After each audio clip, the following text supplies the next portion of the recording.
This is CNN Breaking News. And we want to update you on the fugitive ex-police officer Christopher Dorner. He was found dead. We're standing by for a live news conference in California with details. Anderson Cooper has been watching this unfold moment by moment. Update our viewers here in the United States, Anderson, and around the world on what's going on. Yeah, Wolf, obviously that's a pre-recorded picture that you're looking at from hours ago. Darkness has fallen in the region. It's too dark to actually see what's going on the site. We believe the fire is out. The body of Christopher Dorner, what authorities believe to be Christopher Dorner, has been recovered from the burn wreckage of that cabin. We have multiple sources telling CNN that, though DNA confirmation has not been presented.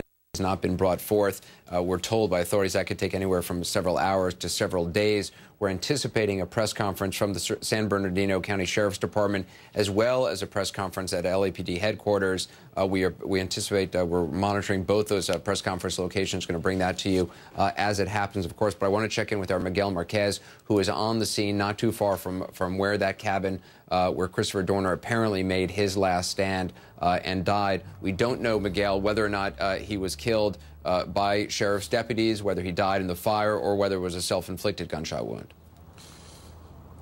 Yeah, there were reports as sheriff deputies were moving in that they heard what sounded like a gunshot going off in that cabin as they moved toward him, but it's not clear whether it was actually a gunshot or something else just exploding in that cabin. LAPD has confirmed to our own Tom Fuentes that it is, in fact, Christopher Dorner's body that was pulled out of there some time ago. We're not sure whether they took him farther up the mountain or brought him down this way into San Bernardino for the forensic testing, but that's one thing that they plan to do at some point, either tonight or later on. We suspect, we hope, at this press conference that San Bernardino Sheriff's Office will be holding here shortly. They will be able to confirm with greater certainty that it was Mr. Dorner, but clearly, because they're not able to get a facial recognition or anything on him that would identify him, clearly the damage to his body must have been fairly great. But just an absolutely wild afternoon after he got holed up in that cabin.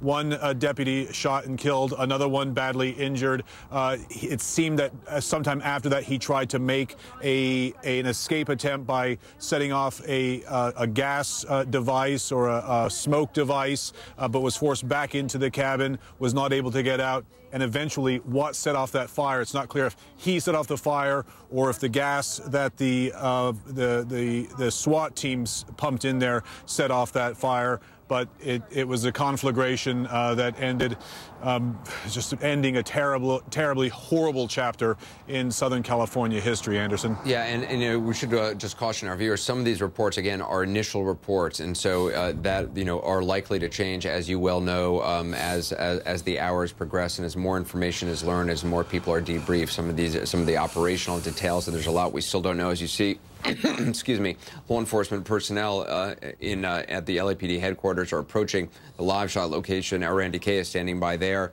Randy, this will be the first time we've heard from them in several hours. Yes, in fact, Anderson, a whole group of them has been huddled here all afternoon. The mayor has been here, the chief of police is already back. Mayor Villaraigosa has been here along with them, huddled in there all afternoon. The public information officer is part of that group there behind me that you saw coming out. They're making their way to the microphones here. We hope to get some new information. It's unclear if the mayor or the chief will be coming out to speak as well. The mayor came out a little bit earlier today. Anderson offered his condolences to the families, those who lost loved ones, and certainly all of those people who have been involved in this. It's unclear if he's had any contact at all with the family members of those involved here. But they're affairs for the Los Angeles Police Department. I have a couple quick announcements and quick updates. First of all, let me say that the hearts of all the Los Angeles Police Department, Chief Charlie Beck, and the men and women of the LAPD family go out to the San Bernardino County Sheriffs tonight. We know they suffered a tragic loss. We know what it's like to lose a fellow officer, and it breaks everyone's heart to know what those poor officers and their families are going through tonight. So on behalf of the Los Angeles Police Department and Chief Charlie Beck, our deepest sympathies go out to the San Bernardino County Sheriff's Department for their loss tonight. I want to clarify a few things about the incident that occurred in San Bernardino with respect to the shootout and the burning cabin that's been out there. First of all, this is a San Bernardino County Sheriff's investigation. They have the lead on this particular part of the investigation. San Bernardino County Sheriff suffered the loss when their deputies tried to take this individual into custody, and they will be conducting the follow-up investigation into that incident. I'd like to clarify some information that has been put out there, or rather some misinformation that has been put out there. I just got off the phone with the San Bernardino County Sheriff's Department. That cabin is still too hot for anybody to make entry. There has been no body located inside of that cabin. That cabin has not yet been searched because the fire is still too hot as of 5 minutes ago for anybody to go into there. Any reports of a body being found are not true. No body has yet been found in there. Any reports that that body has been identified as Christopher Dorner are not true. No body has been identified and nobody's been located. I'm not sure where this information is coming from and how it got attributed to the Los Angeles Police Department. This is the official point of reference for LAPD, so your information should be coming out of the Joint Information Center here. Any future information coming about that investigation is going to come from the San Bernardino County Sheriff's Department, and their Public Information Office will be providing that.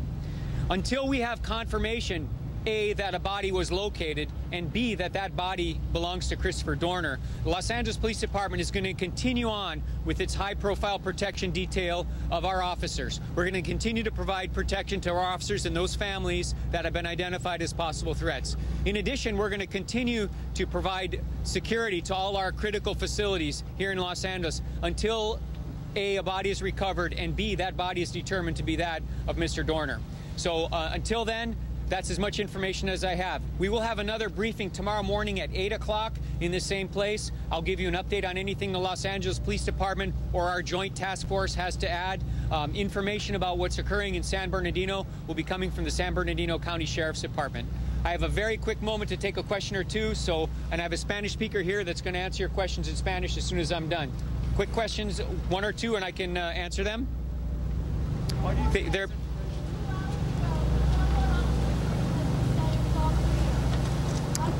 Well, that was a mistake. If someone said that it was all clear 2 hours ago, that was certainly a mistake, because as I mentioned earlier, that burned cabin has not even been entered by investigators yet. The cabin is still too hot as of about 8 minutes ago for our officers to go inside, or for the San Bernardino County Sheriff officer to go inside. So we're still on a holding pattern to search that, to see if there's a body in there, and if there's a body in there, to determine if it's Christopher Dorner. And let me add that recovering bodies out of burned buildings, as you may know, is very difficult, and it's difficult to identify the remains of someone in a building, and that could take days or possibly even weeks to do a DNA analysis or a forensic dental analysis, depending on the condition of the body. Can you tell us about the investigation, the 1,054 clues, and why you're still chasing down those leads, sir?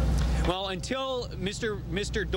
Dorner has been identified as either deceased or he's got handcuffs on him and he's sitting in a jail, we're going to continue as though he's still out there. We just want to make sure, and on an abundance of precaution, to make sure that all our officers and the citizens in Los Angeles are safe. Are you also looking for accomplices? Is that a possible? Well, as this investigation unfolds, anybody who has assisted him in hiding from the police department, assisted him in avoiding capture, or assisted him in any way is criminally culpable. And I can assure you that the Los Angeles Police Department and the District Attorney's Office will leave no stone unturned to find out if, in fact, someone was assisting this man in his terrible crimes and his eluding capture.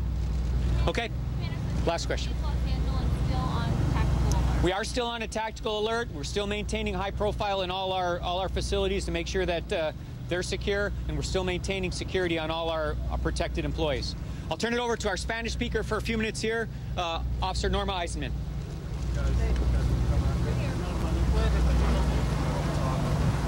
Lo que el comandante acaba de repetir, We just heard from Commander Andrew Smith of the Los Angeles Police Department saying that despite what CNN and a number of news agencies have reported based on multiple sources, they say no search has yet been made of that cabin, that it's simply too hot. He said as of 8 minutes ago when he talked to the San Bernardino County Sheriff's Department, which is the lead investigative agency on this site, it's simply too hot to go in and search for a body. Therefore, he says no body has been found in the wreckage because there has been no search, and certainly no identification has been made. He said any form of identification, because of the difficulty of finding a body in a fire like this, might take days and/or weeks.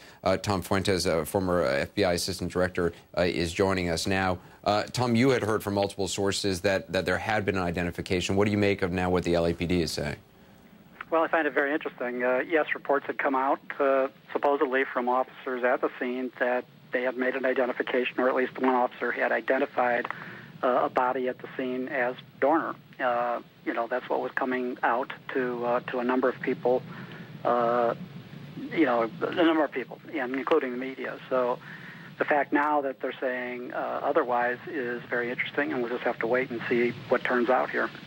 In terms of, we anticipate a press conference from San Bernardino Sheriff's Department, and again, it has been a very difficult day for them, not only because of the kinetic nature of this operation, but they've lost one officer. Another officer has been in surgery, expected to recover. So it's obviously they are suffering a great loss in that area, as well as having to mount this investigation now. But what are the steps? What takes place now? I mean, if they say the structure is too hot to actually search, what is the procedure? I mean, what does the rest of the night look like? It looks like just sitting and waiting and keeping an eye on that place that no one leaves, even though it would look like it'd be impossible at this point for somebody to survive. You do have multiple buildings. It appears from the earlier pictures that not every building that was part of that compound burned down. So it's just going to be keep it surrounded, sit on it, wait till tomorrow morning. If they're able to get the fire department on it and try to cool that down, and whether they're going to let it just completely burn out or try to put the fire out, at some point they have to wait for it to get cool enough to go in. Normally that could take even more than one day, but we'll see what happens tomorrow morning. So just to clarify the information that you had been hearing, was this based on just one officer on scene saying that Dorner had been found? Well, I don't know, but from past experience, it could be as little as that. One person sending it out, and then multiple people hear it, and instead of it being attributed back to the original person, it sounds like multiple people reporting it, and so that's what was being said, and it sounded pretty well. I mean, I think the other issue with this is that I look at this scene and looked at it earlier and said, what has not been happening, and that is, if there's no body in that location and they think there's a possibility he got out, why weren't hundreds of people, what you don't see is hundreds of police officers searching that mountain. You don't see the roadblocks being maintained or intensified. You don't see additional resources arriving to relieve the officers that have been working around the clock. So there's a number of things that are not taking place that indicate to me, just by observation, that they believe this to be over. And to say that there's nobody in that location or it's not located yet, I think it's it's difficult to say exactly how they're trying to put it. That all right, if there is a body still in there, and if they have to wait till the embers cool to be able to go in there, so be it. But just watching this, I can't imagine that if they thought there was any possibility that Dorner survived or got out of there and escaped, ran through the police line, then you wouldn't see this relaxed stance that's going on at that location. You wouldn't see everybody acting as if it's been resolved, if it's not been resolved. So I'm going as much by the body language of people at the scene as much as what's being said publicly. Also, we know that they had not allowed firefighting vehicles to enter the area. Then the last report we got about an hour or so ago was not only had the roadblocks been lifted, but they were allowing fire vehicles to go up there. That also would seem to indicate a certain level of comfort with the security in the situation. Whether or not they've actually started pouring water on the structure, we simply don't know. We don't have visual on the scene because the images we're seeing were taken earlier in the day because it's now too dark to get an overhead vantage point. Do you know the specific report that had been allegedly or may have come from one officer on the scene or one person on the scene? Was there any level of detail to it about where a body might have been found? Because I know from talking to the family that owns this structure, they said not only was there was a one-level structure, about 800 square feet, I believe it was, and then a basement structure that was big enough to stand in, as well as an attic space. No, there was no specific as to that. And also you had the statement, from the marshal in Los Angeles that Dorner tried to escape from that building. Shots were exchanged, and he used the expression that he was pushed back in. I think what he meant was just that when fire was returned, he retreated back into the cabin. And I think that was another indication that he did not get away, right. That you have officers observing him re-entering the cabin, by whatever circumstance happened.